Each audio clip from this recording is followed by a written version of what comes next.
Madam President, The Senator from Oregon. I ask the quorum call be lifted. Without objection. Thank you.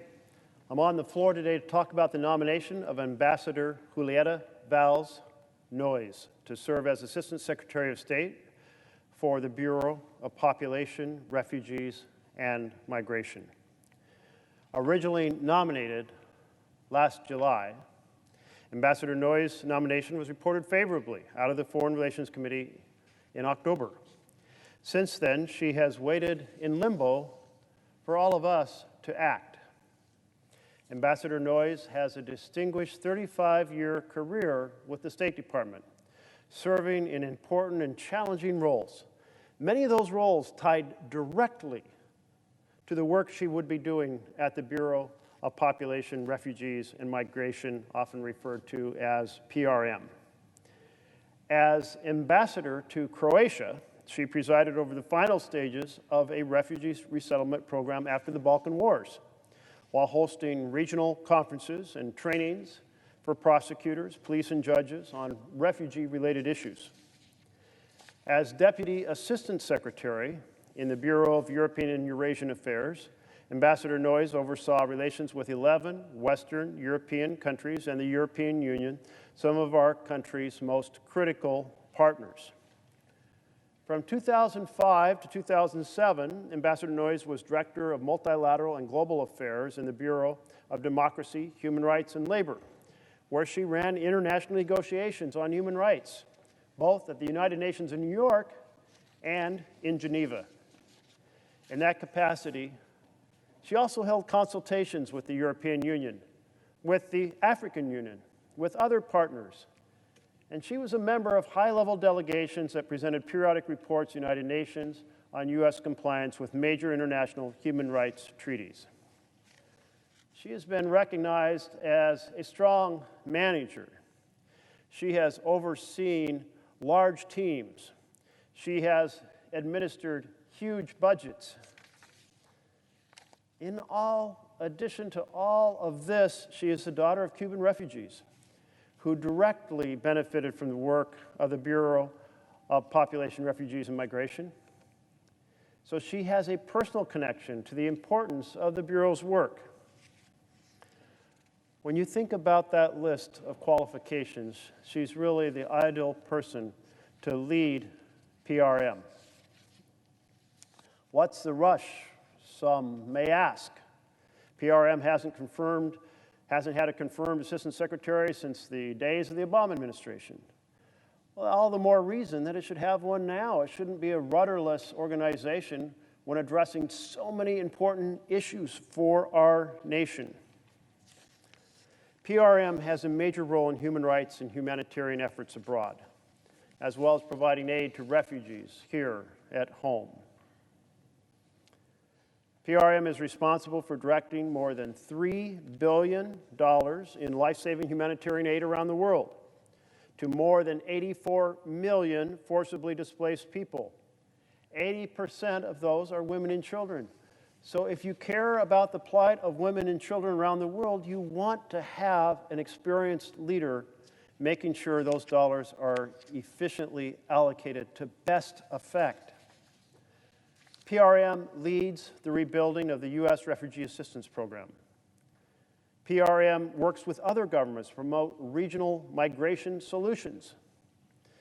PRM advances international population policies that save mothers and babies and prevent gender-based violence around the world.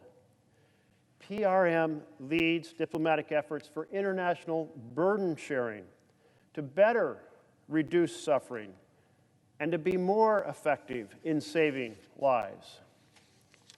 And PRM is a critical part of our national security infrastructure, vetting those who come into our country, ensuring they don't pose a risk to our safety and security. The Bureau is doing all this, but they're doing it without a leader to make sure they do it in the most effective, professional, competent fashion. The Bureau is doing critical work every day to address these challenges, and those challenges are growing. as more and more countries are disrupted by war and by famine and by corruption. So this Bureau deserves to have someone leading those efforts who has the type of background that the ambassador has. All of us who want to see these programs administered effectively have a stake in having competent leadership in place. Thus, I ask unanimous consent that the Senate consider the following nomination. Calendar item number 462, Julieta Valls Noyes to be an Assistant Secretary of State. That the nomination be confirmed, the motion to reconsider be considered made and laid upon the table with no intervening action or debate, that no further motions be in order to the nomination, that any related statements be printed in the record, and that the President be immediately notified of the Senate's action. Is there objection? Mr. President, Senator from Florida. reserving the right to object. Throughout his administration, President Biden has shown a shocking disregard for congressional authority and oversight. Following his botched and deadly withdrawal from Afghanistan, the Biden administration has refused to take accountability or provide answers to Congress or the American people. The President repeatedly shifts blame and hides from the truth. His administration demands to have closed so-called classified hearings, even though none of the material being discussed is classified information. We still don't even know how many Americans are trapped in Afghanistan. We don't know how many Americans are trapped in Afghanistan. Biden abandoned them behind enemy lines. It's wrong. It has left many Americans with no faith in President Biden's ability to lead or appoint qualified individuals to serve in these important roles. That's why I cannot and will not consent to allowing this nominee to move forward in an expedited manner.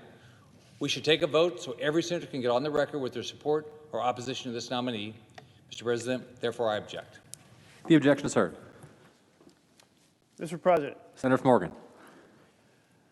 I would love for us to have a full ordinary process here on the floor and to have all of us on both sides of the aisle support that process. I come to the floor to ask for this unanimous consent because that process has been frustrated and we now have been without a leader for this entire administration. My colleague made a point about Afghanistan, and he said, we need to know how many Americans are in Afghanistan. If you want better action on the issue of Americans as refugees abroad or stranded abroad, then you want to have a responsible leader, an accountable leader heading up the Bureau of Population, Migration, and Refugees. So let's do our job here in this chamber. Because when we fail to enable such a critical organization responsible for billions of dollars around the world, being provided to millions of people, responsible for the vetting of people coming into our country, when we fail to do our job to put somebody in charge, we are only wounding ourselves. This is exactly the type of partisan paralysis and destruction that is damaging our nation.